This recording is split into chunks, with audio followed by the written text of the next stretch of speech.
నమస్తే, welcome to 121 news. నేను సాయి.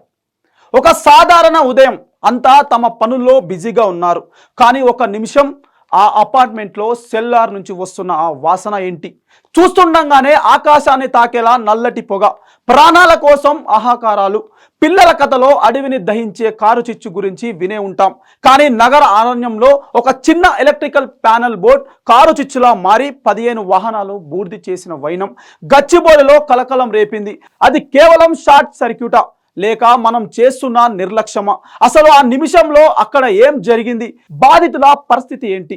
ఈ ప్రత్యేక కథనంలో చూద్దాం. హైదరాబాద్ ఐటీ హబ్ గచ్చిబౌలిలోనే టీఎన్జిఓ కాలనీ అంతా ప్రశాంతంగా ఉన్న వేళ అపార్ట్మెంట్ సెల్లార్లోనే ఎలక్ట్రికల్ ప్యానెల్ బోర్డులో ఒక్కసారిగా మెరుపులు, నిప్పు కణాలు చెందాయి. అంతే, పక్కన ఉన్న పెట్రోల్ వాహనాలు ఆ సెగ తగిలింది.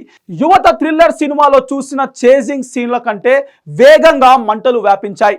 టైర్లు పేలుతున్న శబ్దాలు, కరుగుతున్న ప్లాస్టిక్ వాసన. నిమిషంలోనే సెల్లార్ ఒక నగర కంపలా మారిపోయింది. ఆ గాలి పిలిస్తే ఊపిరితిత్తులు చితికిపోయేంత దట్టమైన నల్లటి పొగ అపార్ట్మెంట్ అంతా అల్లుకుపోయింది. పిల్లలు చందమామ కథలో మంత్రగాడి గుహలో చిక్కుకున్నట్లు పై అంతస్తులో ఉన్న నివాసితులు ఆ దట్టమైన పొగలు చిక్కుకుపోయారు. కిందికి దిగే దారి లేదు, పైన పొగ వదలడం లేదు. ఊపిరి ఆడక ఉక్కిరిబిక్కిరి అవుతున్న 2 వ్యక్తులు అస్వస్థతకు గురయ్యారు. సమాచారం అందిన వెంటనే గచ్చిబౌలి ఫైర్ సిబ్బంది రంగంలోకి దిగారు.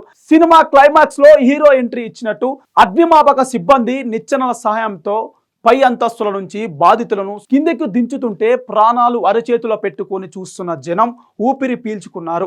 15 ద్విచక్ర వాహనాలు కళ్ళ ముందే కాలి బూడిదయ్యాయి. లక్షల రూపాయలు ఆస్తి నష్టం.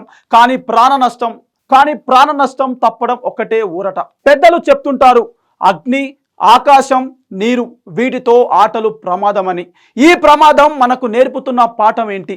మీ అపార్ట్మెంట్లో సెల్లార్లో ప్యానెల్ బోర్డులో దగ్గర పాత సామాన్లు, చెత్త వేస్తున్నారా? ఎలక్ట్రికల్ వైరింగ్ ఏటా తనిఖీ చేస్తున్నారా? అగ్నిమాపక పరికరాలు కేవలం షోకస్ బొమ్మలా ఉన్నాయా? పని చేస్తున్నాయా? నేడు గచ్చిబౌలిలో జరిగింది రేపు మన ఇంట్లో జరగకూడదని గ్యారంటీ లేదు. సెల్లార్లో వాహనాలను ఇష్టానుసారంగా పార్క్ చేయడం వల్ల మంటలు వేగంగా వ్యాపిస్తాయి. ప్రమాదం జరిగినప్పుడు బయటికి వచ్చే మార్గాలను ఎప్పుడూ ఖాళీగా ఉంచుకోవాలి. ఈ ప్రమాదం ఆస్తిని తీసుకెళ్లపోవచ్చు, కానీ మన అప్రమత్తత ప్రాణాలను కాపాడుతుంది. గతం నేర్పిన ఈ పాఠంతోనైనా మనం మేలుకుందాం.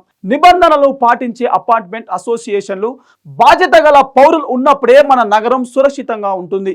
మంటలు ఆరిపోయాయి, కానీ ఆ భయం ఇంకా బాధితుల కళ్ళల్లో కనిపిస్తూనే ఉంది.